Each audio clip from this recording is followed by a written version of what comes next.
This is what I know to be true so far, the show that inspires you to awaken the magic within and step into your most authentic life.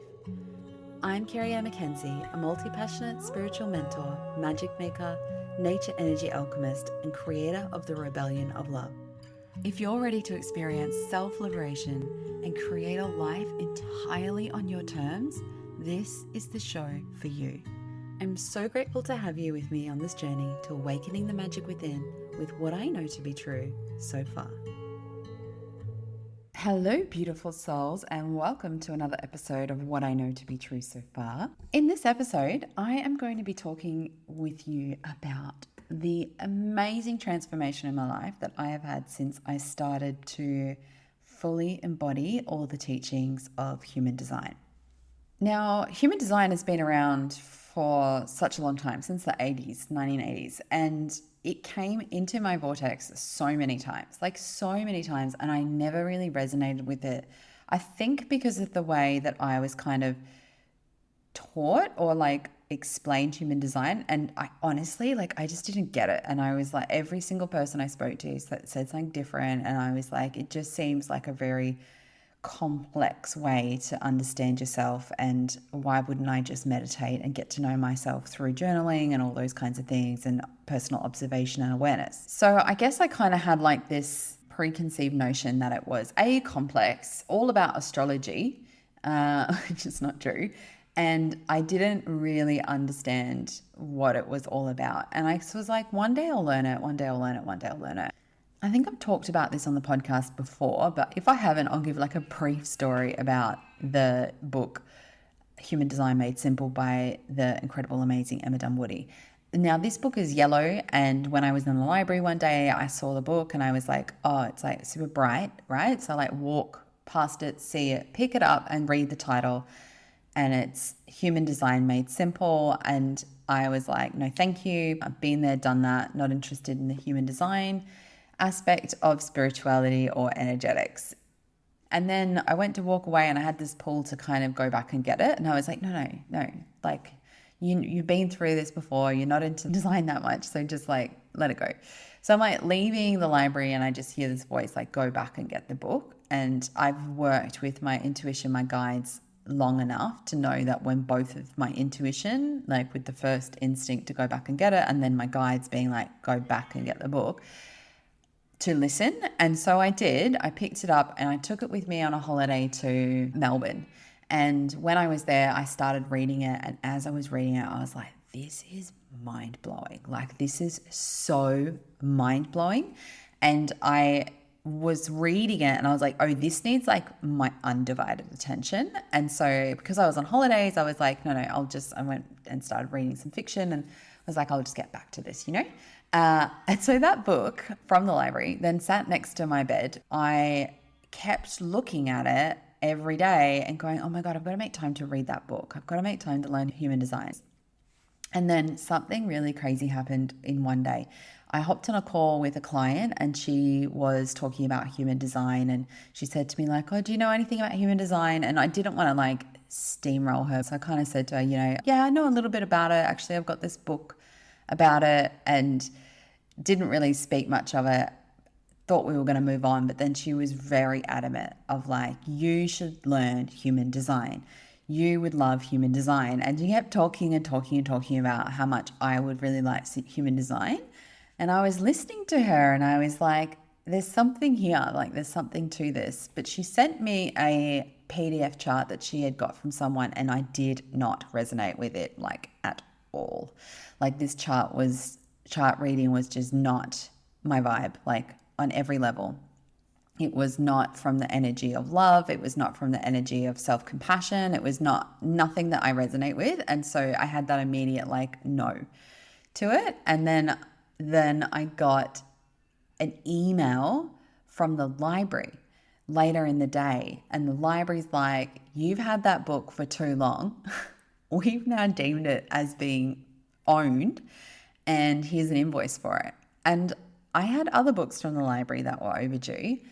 No mention of those books, none whatsoever, just with this one particular book that I get the invoice for. And I'm like, haha, how funny. I was just talking about this morning, and et cetera, et cetera. And then I got in the car and I'm like turning on the car. You know, when you go in the car automatically, like a podcast will come on. Michael Beckwith's podcast came on automatically because I listen to that often. But on there is this person talking and she's got an Australian accent. And I'm like, oh my gosh, because I've never heard an Australian guest on Michael Beckwith podcast before. So instantly, like, my ears pricked up. And then I was like, she's talking about human design. And she starts talking about human design. And I'm like, oh my gosh, I love the way this woman is talking about human design. I resonate with this so much. And then I'm like, hang on a second.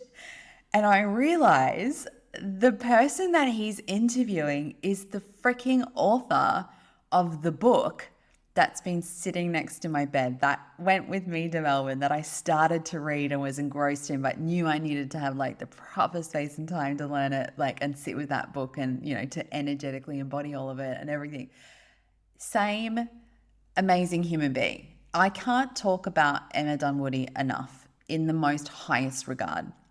I very quickly got home, settled in for the evening and read that book front to back and started immediately putting into place every single thing that I read. Not only that, when I say that I deep dive into learning, I am a manifesting generator, and I also have the right angle cross of explanation, which is all about seeking answers. The minute that I was like, okay, I got to learn this, all of this, I was like 10,000% in. So it was night and day, every minute of the day, hours and hours and hours of like learning, and then application. And then I started sharing it with friends. I shared it with my beautiful partner, Tim. It completely changed his life. I started doing readings. I started following the things to respond to that kept saying, you know, become a human design expert.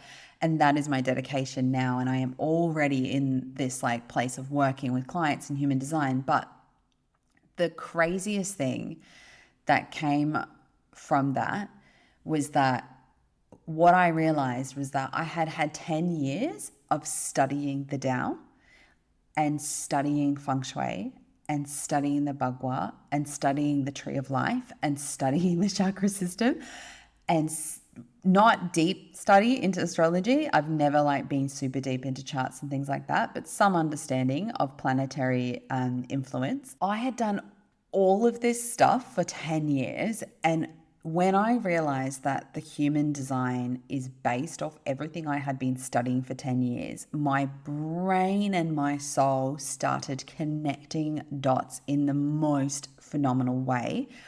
The most craziest part is that I have been studying the alchemy of energy and nature energy and the harmony of nature elements and what they can do within our body to help us get the balance that we need, to help us flow with life, like all this stuff. All of human design is connected to nature elements as well, because every gate within human design is connected to the bagua, and the bagua is connected to all of the nature elements. So my whole world just went, it was like having 10 years of your work, your soul work, or your background soul work, because I didn't always work outwardly with those philosophies and methodologies.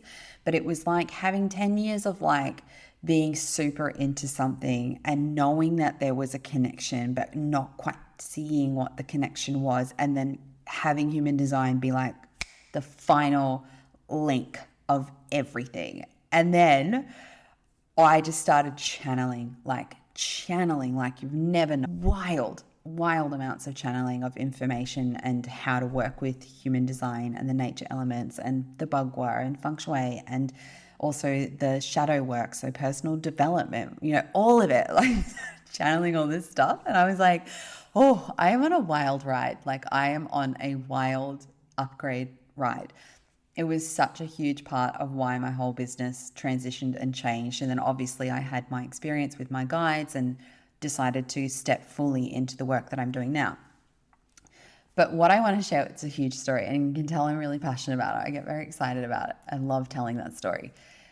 I, first of all, want to say to you, if you've ever come across human design and it hasn't resonated with you, I want you to be so mindful that it probably didn't resonate because of who the information came from. We all have our own lens of human experience and how we process information. And when we retell the information, it's through that lens. No one is neutral. If anyone says they are, they don't have an ego, they don't exist on this planet.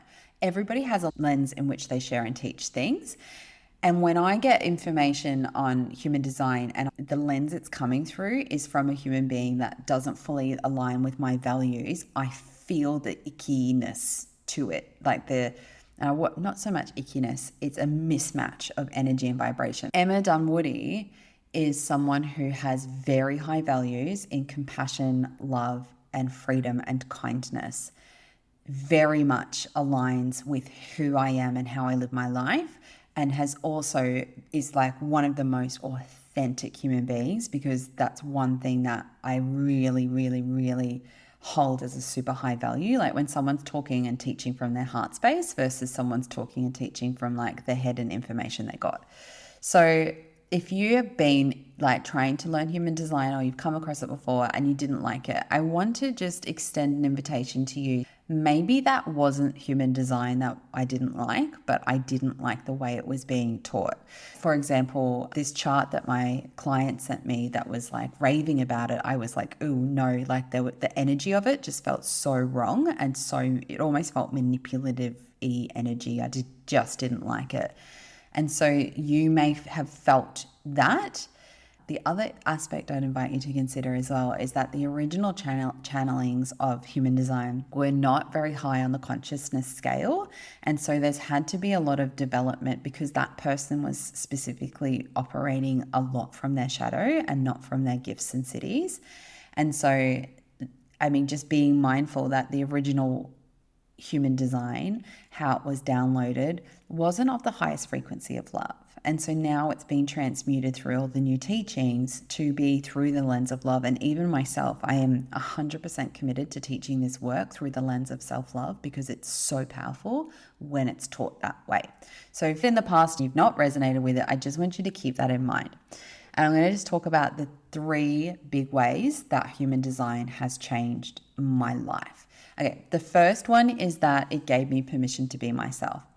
Understanding my type, strategy, and authority. Now, if you don't know anything about human design and you want to learn about what all of this stuff is, I do have like an intro course in the portal for our membership that you can go and watch. It's only $33 a month to go and get access to that portal, and you can go and have a look at that, or go to my Substack and you can see the workshop that I've done on this as well, where you can go and watch and learn about the type, strategy, and authority.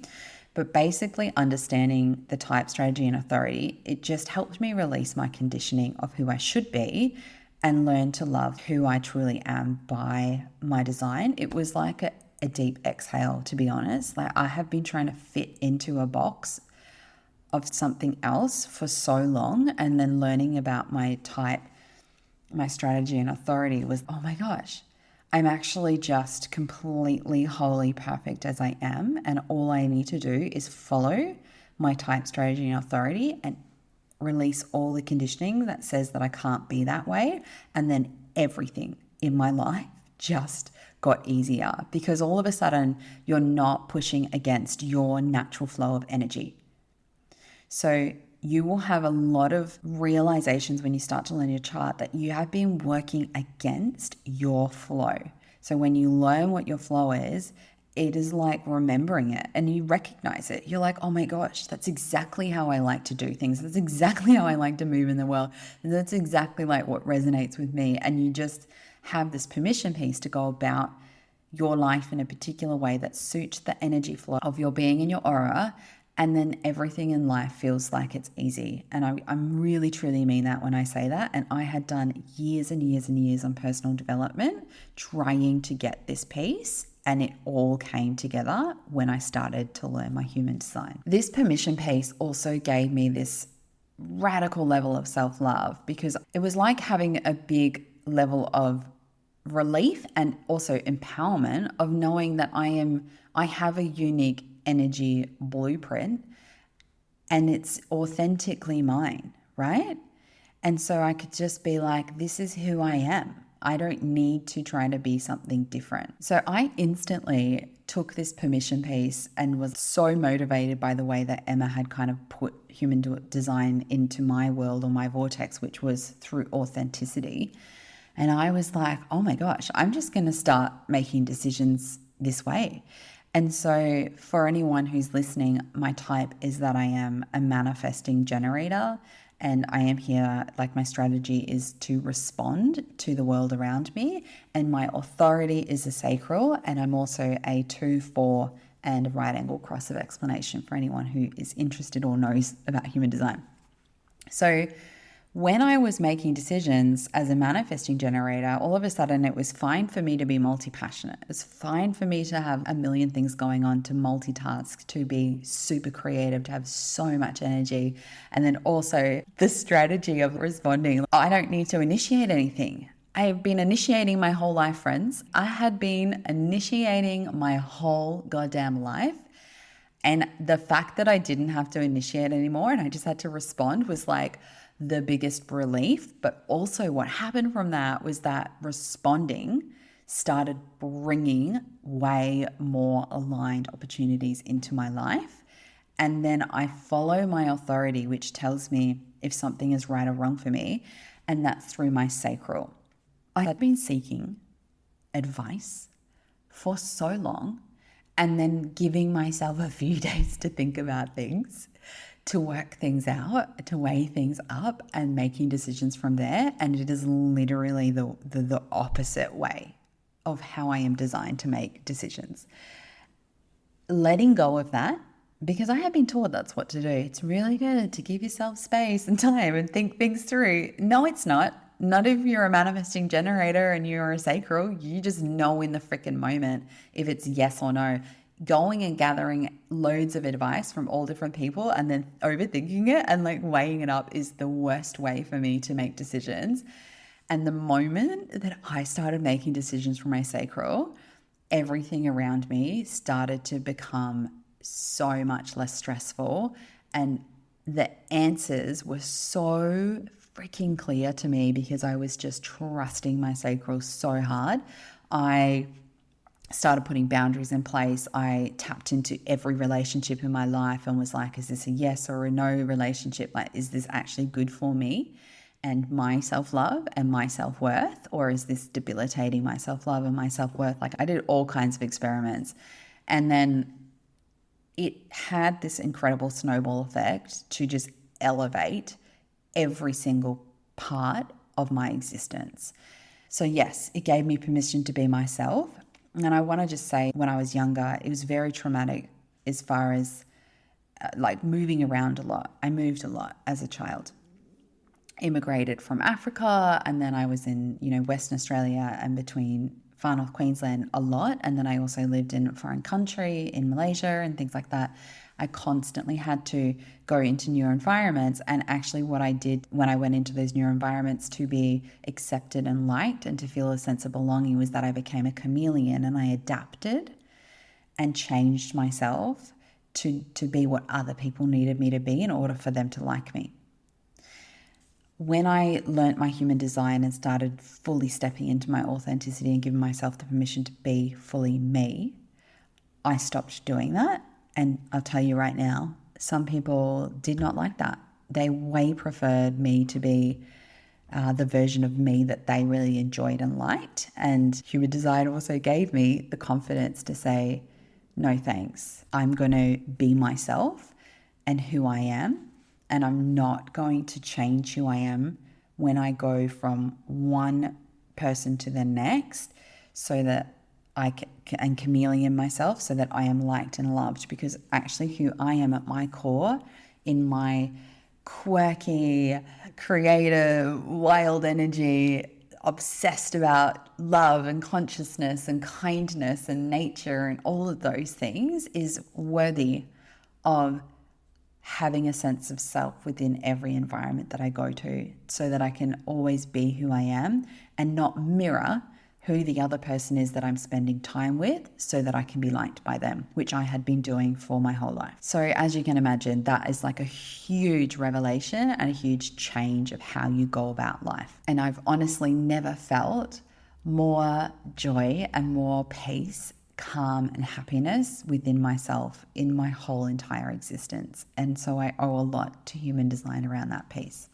The next thing that transformed, and I did touch on this in the permission piece, but what was massive for me was that it transformed my relationships. So understanding your human design is super important because it's how you operate, but also understanding the design of others totally shifts your perspective on relationships and how to create the harmony in relationships. Once you know how you operate and how the other person operates, you can start to communicate better what it is that you both need in order to have an incredible relationship. And my partner Tim is going to come on this podcast and talk a lot about our relationship because it is a phenomenally beautiful relationship. We have been through so many growth phases that have made our relationship so incredible, but the most potent growth phase was when we both started working with our human design charts and started honoring each other's charts. It changed the way that I parent and how I help my children navigate the world, and not so much guide them in how to navigate the world, but how I can give them more permission to be uniquely themselves according to their chart, and then also understanding their simple things like their type, strategy, and authority allows me to communicate better and give them a lot more love from that authenticity, because I'm not confused about why they do this or need that. Like I can look at their chart and go, okay, great, my son needs to inform. So when he comes into the kitchen and he wants to tell me something, I need to give him space to do that so that he can get that informing part of his manifesting generator energy out and then go about his morning, right? It also changed my business collaborations because all of a sudden understanding the people's charts of whom I work closely with allowed me to show up better for them, like a million times, and also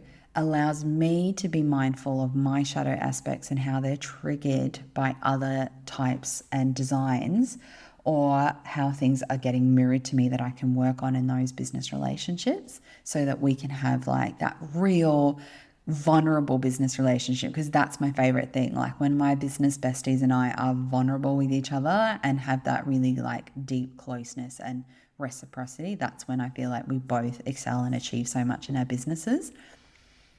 Friendships. Now, it was really hard for me at one point with my human design work because I realized I had a friendship in my life that was not good for me, and not good for me on a level of like love, and not because that person is not a good person, but because the energetics of our two charts really didn't go together, and the value structure within those charts meant that I was constantly feeling like I couldn't be myself because of the judgment from the other person, and the not very nice aspects of their shadows were always being projected onto me, and it was hurtful all the time. But because I had deep love for this person, I stuck around, and understanding that sometimes when someone is living in the full shadow of all of their gates, I mean all of their gates, when they're in the full shadow expression of all of their gates, it's okay for you to step away and say, this doesn't feel good to me. I don't feel safe in this friendship, and I don't feel like it's okay to be who I am. And so that was really hard, but it also gave me like, oh my God, I feel like I'm going to cry. It was like taking a weight off my shoulders that I had been carrying around for a really long time, constantly being put down and all these sorts of things that came with that friendship. Taking that off my shoulders and letting that go was just such a huge relief for my soul and for my body and my mental health. And realizing that, you know, you can love somebody so deeply and also know that they're not good for you. So yeah, it will bring amazing harmony to your friendships that are really great for you though. And that's been the other beautiful part. I learnt one of my close friends' charts, and I couldn't love her more. And looking at her chart, I was like, I feel so honored that I get to support this beautiful human in this capacity, you know, and show up for her type and her strategy and authority and make space for that and then see our friendship blossom. It was just absolutely amazing. So the role of human design in your relationships, it doesn't matter what relationships, it will improve your communication and your boundaries and your expectations. It doesn't always mean that you can make everything amazing. Sometimes, like I've mentioned, it means you have to let things go. But when you understand their chart and yours, you can elevate your level of compassion around the communication piece, the boundaries and the expectations. And I mean compassion for yourself and for the other person, because I don't believe that anybody is here to intentionally hurt others. It's an unconscious behavior that they do that. And I don't believe that anyone is like bad people, you know, like even people who have narcissism and stuff. Like I know that that's a condition that they're experiencing, so they don't have the capacity to be a better version of themselves. But just improving that communication piece where you have more ease and clear boundaries. You know, like if you're a projector, for example, projectors need a lot of rest and time. I've got one of my closest friends who's also my sister-in-law. She's a projector and she's just really amazing with her boundaries on her energy and has this incredible capacity to just say no when it's a no from her.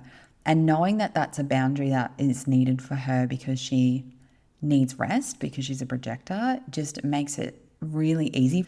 The other thing it does help with it is that expectations piece. When you know someone's chart, you realize when you had unrealistic expectations of another person and what expectations you can have, right? I can't have the expectation of my beautiful sister-in-law to output energy for 8 hours straight the way that I can. That's unfair to have that expectation of her because that's not by her design, right? She's a projector, so that's not for her to be able to do that. I'm a manifesting generator. Lady can go all day long and talk straight for 8 hours, and I would. So it's like having this understanding of like everybody's expectations in a different way just allows you to have so much closer relationships. The other thing that it did transform for me in my relationships is coexisting in different energy types and different strategies and different authorities.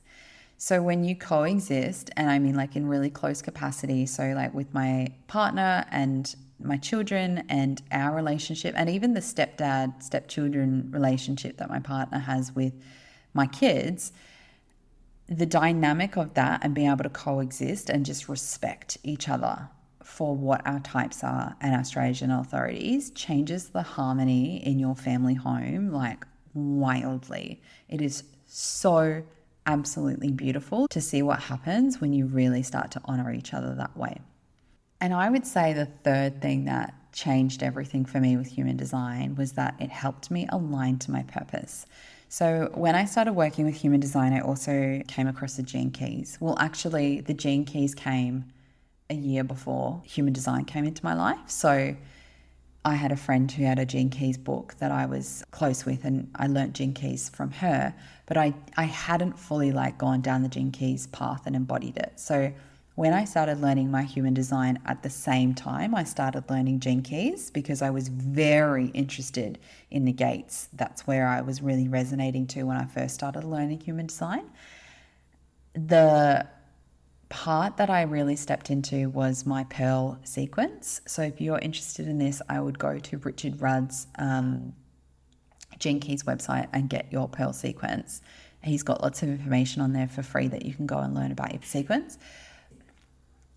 I started learning about my Pearl sequence as I was doing human design because I really was feeling a cauldron bubble of change happening, and I knew I made a real commitment to be just doing marketing for 2 years, and I did marketing for 2 years for my clients. And at the end of the 2 years of doing marketing straight, I wanted to prove I could just like stick to one thing for 2 years, which is so funny because it totally goes against the grain of being a manifesting generator. Like I literally like forced my way through that whole 2 year process.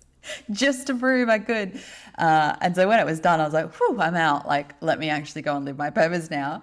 And I tried to convince myself for a really long time. And I think for a bit, I actually did convince myself that my purpose was really around the marketing and the financial management component of business, because I excel in that area and it does come naturally to me. But at the core of my being, I am a magic maker that loves to teach and share and help people with living their version of their true capabilities and human potential, which again is very manifesting generator. So when I started doing this Pearl sequence though, it gives you like different numbers and it tells you some information about what those numbers mean in different areas of your chart as they align with planets. And of course, we all know that planets have their own influence about things. For example, we have, Mercury in relation to communication. So we have these different areas of our planets which also align with these different gates. Those gates are also connected to the I Ching. So please, I know this is a lot of information. If it feels overwhelming, just let it wash over you for now, because it all makes sense as you go through the journey of human design. But basically through that, I was doing loads of introspection. My Pearl is 10, which is all about self-love. I have been learning and mastering self-love for 10 years. And even before that, but really like in and out every day for 10 years. I also have this natural gift of bringing insight to people. And I also have this incredible gift of seeking answers. And I also have another gift in relation to struggle and processing struggle. Like I can move and shift the energy of struggle for myself and others like super easily. And so when I was looking at my Pearl sequence, and this is a sequence of the different aspects that make up a way that you can bring your work into the world, I was looking at all of that, and I was also diving into my purpose, because your purpose is not always linked to the work that you do, but I was contemplating all of that stuff. It gave me the permission to own my talent of helping people create insight and awareness and having like those huge levels of expansions and growth just when they spend time with me or they become a coaching client or they're a student of mine. It let me own the power of working with my unique energy and gift around self-love and how I so easily bring that into people's lives. It gave me this permission piece around my magic, because I could see outside of my Pearl sequence that I had all of this circuitry channel that was really lit up in my chart that is all around magic, intuition, connection, shamanism, like all these things, right? And so I started to really be like, oh, maybe the little niggle inside of me that knows I'm supposed to be doing the work of teaching magic and self-love and human potential is more than just a niggle, but it's actually how I'm designed. And so I was kind of sitting in this percolating, contemplative state for a couple of months with that concept or idea and diving into it each day and journaling and all these things. And then I had my spiritual experience where all my guides came to me and gave me all of the light codes, transmissions, and gifts that I would need in order to do my work. But they also brought me back to a memory of what I signed up to before I came to Earth, like my mission of why I'm actually here and what I'm supposed to do. And it aligned so well with everything I had been contemplating as well. And I came out of that meditation with, I'm talking like the clearest imagery of everything that's going to play out. And I'm telling you now that everything has been playing out exactly as they said it would so far. It's mind blowing, actually. I think if I had had that experience, I would have questioned it. But when I had that spiritual experience and then having had that awareness of my chart and all the like contemplative work that I'd been doing, it allowed me to align to it and go, yeah, I can see how that is true. I can see that if I allow myself to be guided through my energy of my chart and through my guides and through the consciousness of this planet that is working through me and through the energy of God, source, the universe, like all of that, right?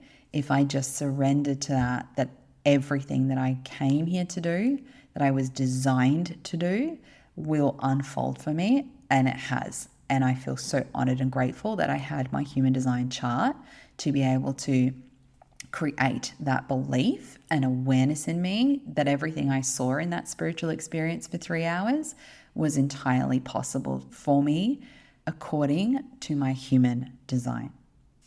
So those are the 3 areas that it has most helped with. There are hundreds of areas that my human design and also my gates and gene keys have like propelled my life into whole new states of self-love and joy and abundance and happiness and the most incredible experiences in life, relationships and things like that.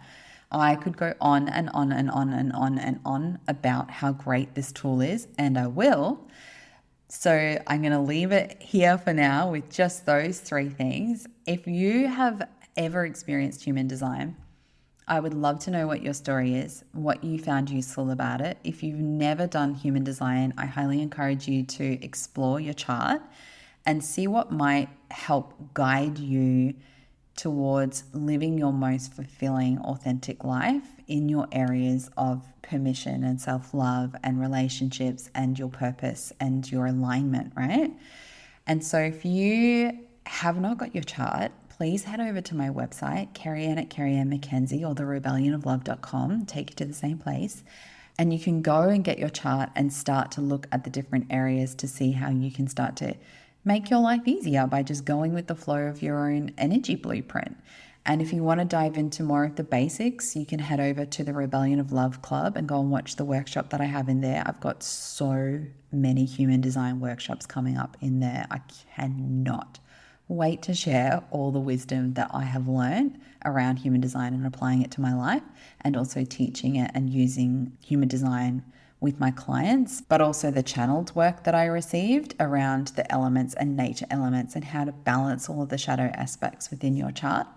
So there's so much cool stuff that's going on, as well as all of the spiritual alignment, self-love and personal development, transformational workshops that are coming out there, and meditations and activations, all the things. It's a whole lot of magic for $33 a month. Of course, if you want to dive deeper into your chart or get a relationship reading done, you can always book in with me on my website and we can work together in the capacity of a single session or even in one of my programs to really help you embody the essence of your own energy blueprint so that you can have more joy, abundance, authenticity, incredible relationships, like all of the magic that is just so potent when you start working with your chart.